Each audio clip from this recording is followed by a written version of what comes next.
Hello everyone, the Pratima academy YouTube channel पर आप सभी का स्वागत है। मेरा नाम है प्रतिमा यादव। मैं आप सभी लोगों को यूजीसी नेट जेआरएफ का प्रीवियस ईयर के क्वेश्चन सॉल्व करा रही थी, जिसमें मैंने इससे पहले के वीडियो में जुलाई 2018 में जो क्वेश्चन पूछे गए थे हिस्ट्री में, मैंने उसको सॉल्व करवाया था। आज मैं सॉल्व करवाने वाली हूँ दिसंबर 2018 में जो भी क्वेश्चन पूछे गए। तो चलिए आइए देखते हैं पहला प्रश्न क्या है। तो पहला प्रश्न है, निम्नलिखित में से किन मध्य पाषाणिक स्थलों से अच्छी खासी लंबाई वाले अस्थिपंजरों से युक्त समाधान निकले हैं? नंबर 1 है आदमगढ़, 2 है भीमबेटका, 3 है मैदाहा, 4 है सराय नाहर रहा। तो कहाँ से प्राप्त हुए हैं? मैदाहा, सराय नाहर रहा। तीसरा और चौथा किस ऑप्शन में है? ऑप्शन नंबर 4 में। तो चलिए आइए इसके आगे और देखते हैं। आगे है प्रश्न नंबर दूसरा। प्रश्न नंबर दूसरा क्या है? निम्नलिखित में से किस हड़प्पीय स्थल से ऊँट की अस्थियां प्राप्त हुई हैं? तो किससे प्राप्त हुई हैं? कालीबंगा से। उसके बाद है क्वेश्चन नंबर तीसरा क्या है? ऋग्वेद के नदी सूक्त में से किन दो नदियों के बीच वैदिक नदी सरस्वती की स्थिति का बोध होता है? तो किन नदियों के बीच बोध होता है? यमुना और सतुद्री के बीच में। आगे है क्वेश्चन नंबर चौथा क्या है? महाजलपलावन की कथा जिसमें देवी मत्स्य द्वारा मनु की रक्षा करने का विवरण है किस ग्रंथ में उपलब्ध है? तो किस में उपलब्ध है? शतपथ ब्राह्मण में। चलिए आइए इसके आगे और देखते हैं। आगे है क्वेश्चन नंबर 5 क्या है?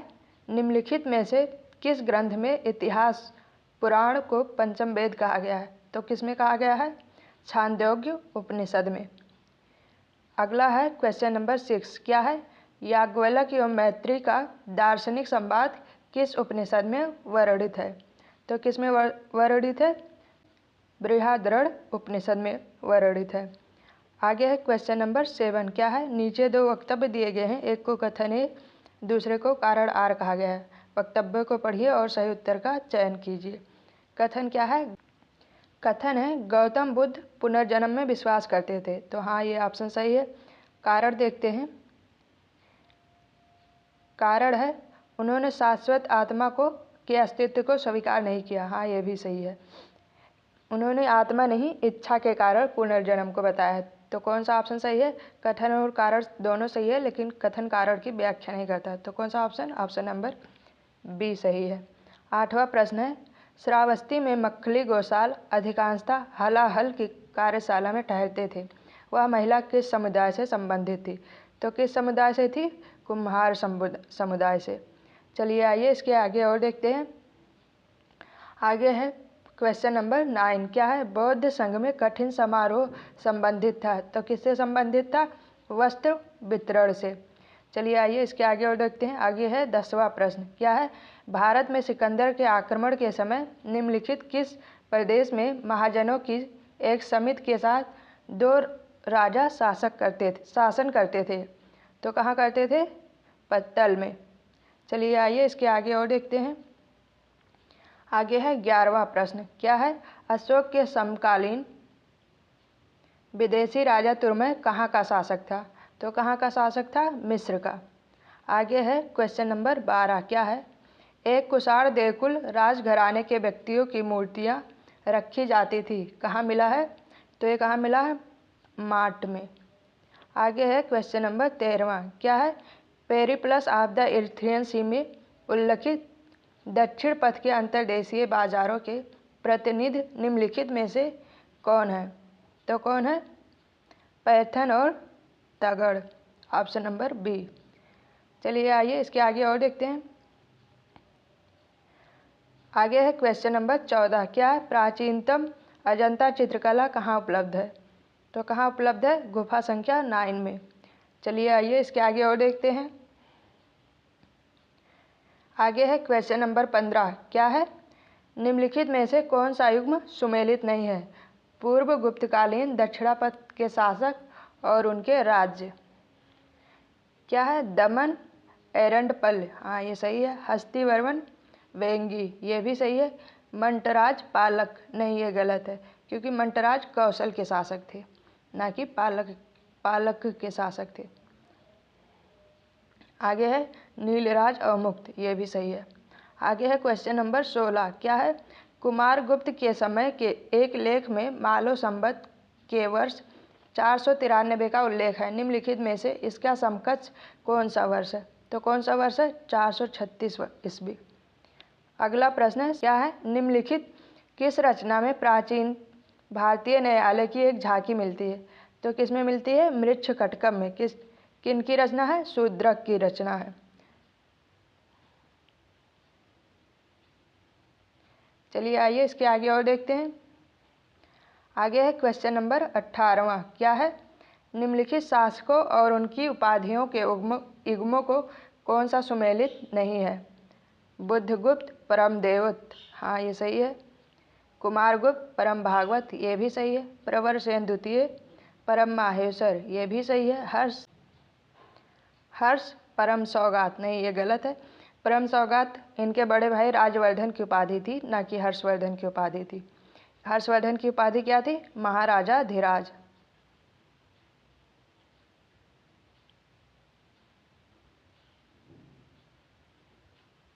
चलिए आइए इसके आगे और देखते हैं।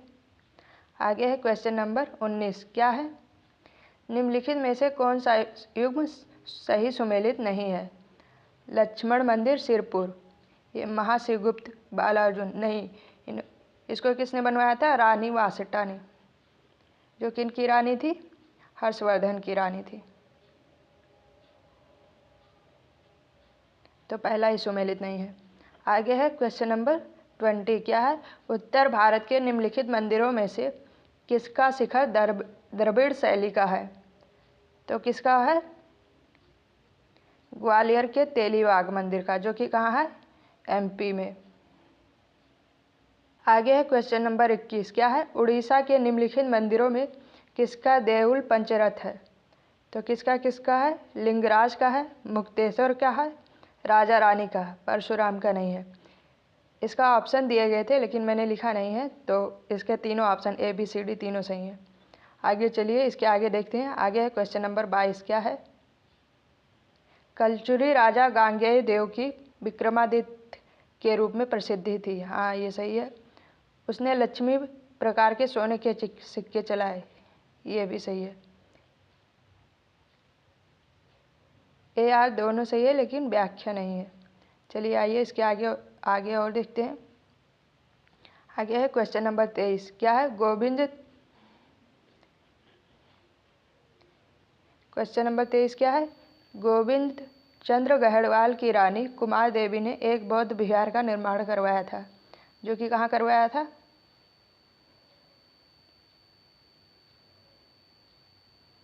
सारनाथ में। आगे है क्वेश्चन नंबर 24। निम्नलिखित में से कौन सा संस्थापक प्रमुख नगरों का युग्म सही सुमेलित नहीं है?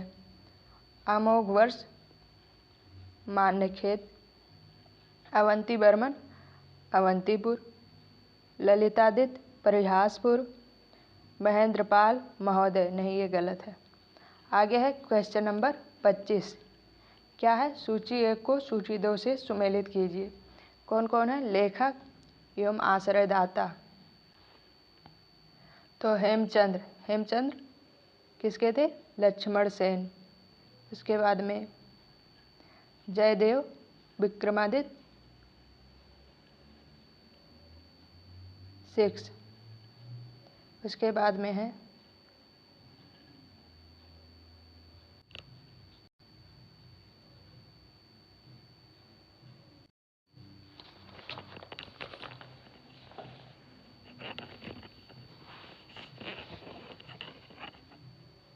इसके आगे है क्वेश्चन नंबर 25।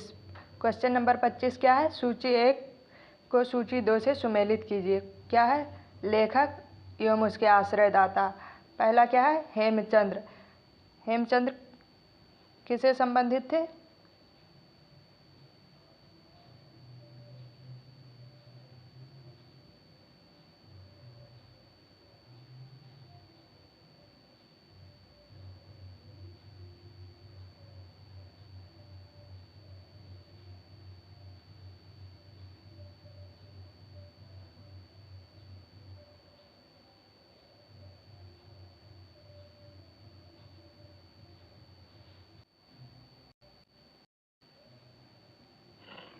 इसके आगे है क्वेश्चन नंबर 25। क्वेश्चन नंबर 25 क्या है?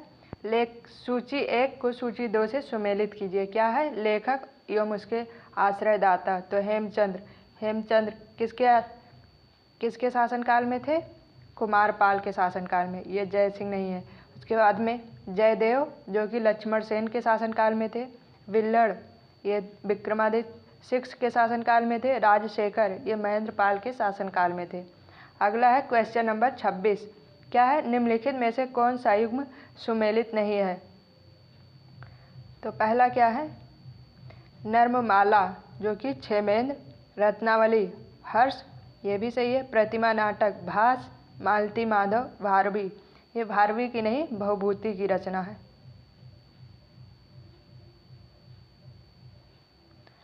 आगे है क्वेश्चन नंबर 27। क्या है? निम्नलिखित में से किस कवि ने अपने को कलिकाल का वाल्मीकि कहा है? तो किसने कहा है? संध्याकर नंदी ने। Option number D. आगे है क्वेश्चन नंबर 28। क्या है? ऋग्वेद के प्राचीनतम भाष्यकार निम्नलिखित में से कौन से थे? तो कौन थे?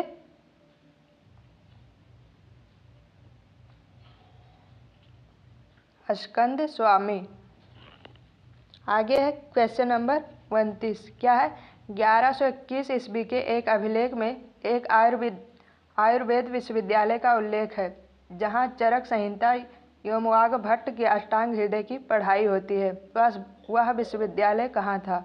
तो कहाँ था? बी। Option number B तिरुवाडुतुरई।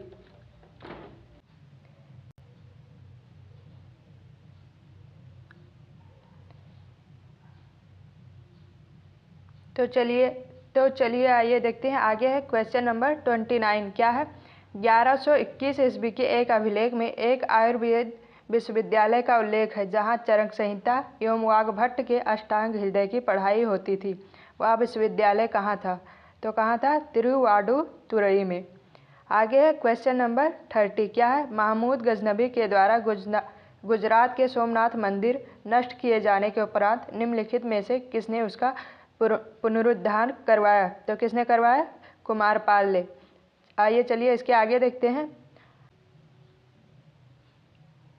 आगे है क्वेश्चन नंबर 31। क्या है? अभिनव गुप्त निम्नलिखित में से किस संप्रदाय के प्रमुख आचार्य थे? तो किस संप्रदाय के थे? प्रत्यभिज्ञा संप्रदाय के। आज चलिए आइए इसके आगे और देखते हैं। आज 31 ही क्वेश्चन थे। इसके आगे किसी और वीडियो में देखेंगे। आई होप आप सभी लोग को समझ में आया होगा। अगर आप सभी लोग को वीडियो समझ में आता है, अच्छा लगता है, तो वीडियो को लाइक, शेयर और चैनल को सब्सक्राइब करें। Thank you.